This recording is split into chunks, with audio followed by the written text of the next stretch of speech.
The Edomites, descendants of Esau, Jacob's brother, appealed to Pompey of Rome in 64 BCE for support in gaining the throne and rulership of Jerusalem. 1 year later, Rome marched into Jerusalem, seized it, and placed Herod, a non-Jew, on the throne.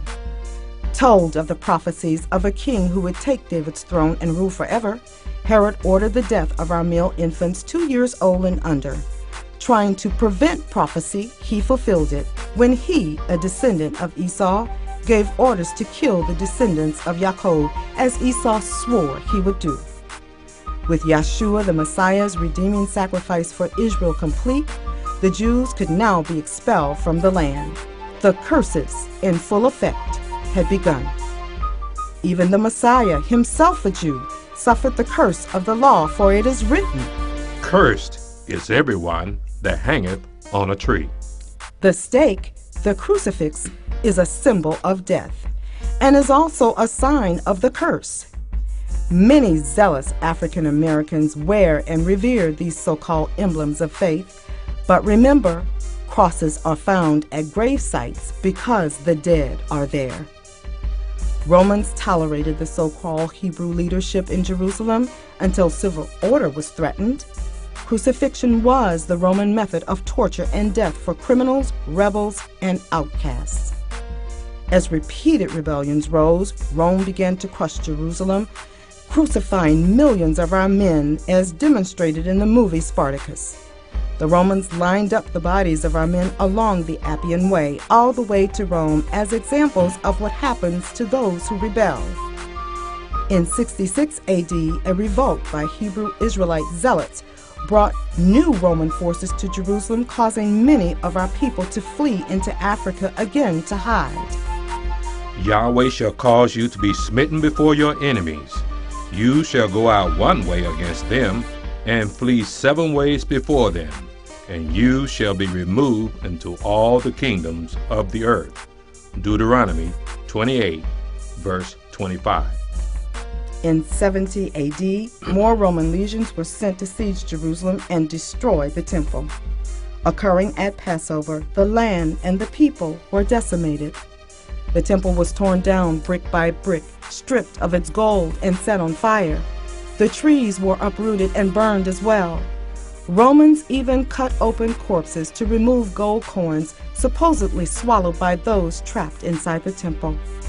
The temple treasures, which now sit in the Pope's secret archives, are depicted in this Ark of Titus that was paraded in the streets throughout the provinces of Rome.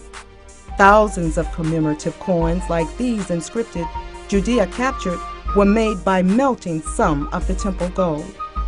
Still rebelling against Rome in 73 AD, some Jews who encamped upon the mountains of Masada were trapped there and chose suicide rather than submission to Roman execution.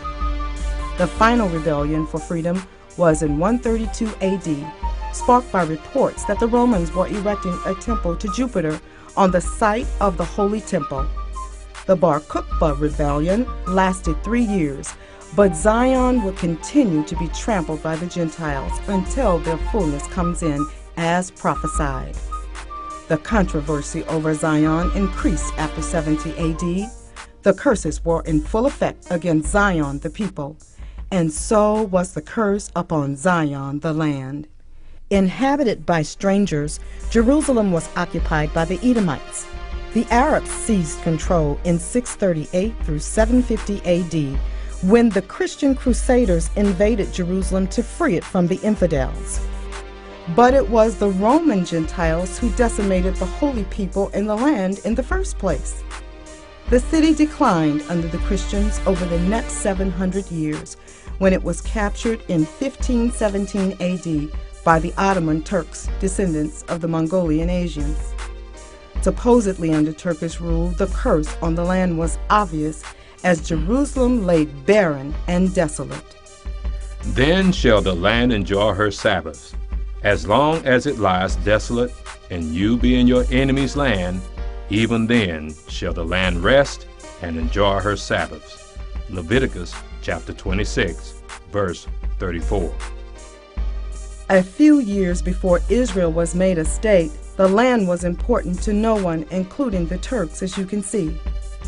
The young lions roared upon him, and they made his land waste. His cities are burned without inhabitant. Jeremiah chapter 2, verse 15 and 16. Aided by the Arabs, the British took Palestine in 1917 and 18, promising Arabs independence after already having promised it to its allies, France, Russia, and Edomites living in Europe. The controversy of Zion escalated into international dispute and war until the United Nations divided Jerusalem in 1947. The Muslims rejected the plan as betrayal, while the Edomite Israelis rejoiced. Finally, Esau controlled Jerusalem. Israelis claim Jewish descent through their mothers' lineages, but Scripture recognizes all descent by the lineage of the male, who is the only gender who carries seed. Thus, many are Gentile proselytes and Edomites who are treading Israel down, according to prophecy. Confirmed by immigration records beginning in 1948, where 76% of those who moved to Israel came from Eurasian countries, they appear to look nothing like Shemites, who are a people of color. Your country is desolate, Israel. Your cities are burned with fire. Your land, strangers devour it in your presence, and it is desolate, as overthrown by strangers. The daughter of Zion is left as a cottage in a vineyard, as a besieged city. Isaiah chapter 1, verse 7 and 8. For parting Yahweh's land to strangers, all nations will be gathered in the valley of Megiddo for Yahweh's recompense.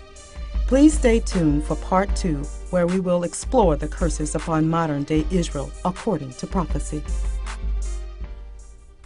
Our father Abraham had a prophetic vision where he was told that his descendants would be slaves in a strange land and afflicted there for 400 years.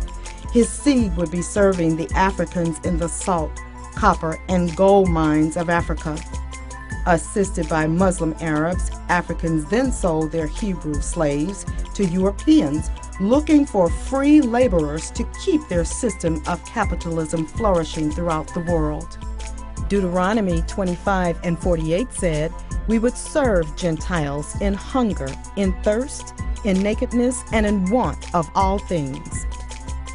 I poured my fury upon them for the blood that they had shed upon the land, and for their idols wherewith they had polluted it. Ezekiel chapter 36, verse 18. Have you ever wondered why Africa is a nation plagued with famine, AIDS, and civil war? A nation pillaged and raped of the same minerals and wealth that our people once mined as slaves? March to the West Coast, held in numerous slave forts or holding pens, we would pass through the door of no return into the belly of slave ships. Yahweh will smite thee with the botch of Egypt, and with the emerods, and with the scab, and with the itch, where thou canst not be healed, with madness and blindness and astonishment of heart. Deuteronomy chapter 28, verse 27 and 28. Treated as another commodity, black gold, along with those we were never compensated for farming and harvesting, Hebrews were traded and sold in the largest global commercial trafficking in human beings since the beginning of time. Yahweh said, "According to their ways and according to their doings, I judge them." Ezekiel chapter 36, verse 18 through 20. America, undeniably identified by her national emblem and behavior, had no regard for older slaves, nor showed favor to the young. Families were separated, sold, and made to work under the most brutal conditions. "And he shall put a yoke of iron upon thy neck, until he have destroyed thee." Deuteronomy chapter 28, verse 48. Yokes were designed for runaway slaves, making it difficult to maneuver through brush and trees. And oh, how we rebelled.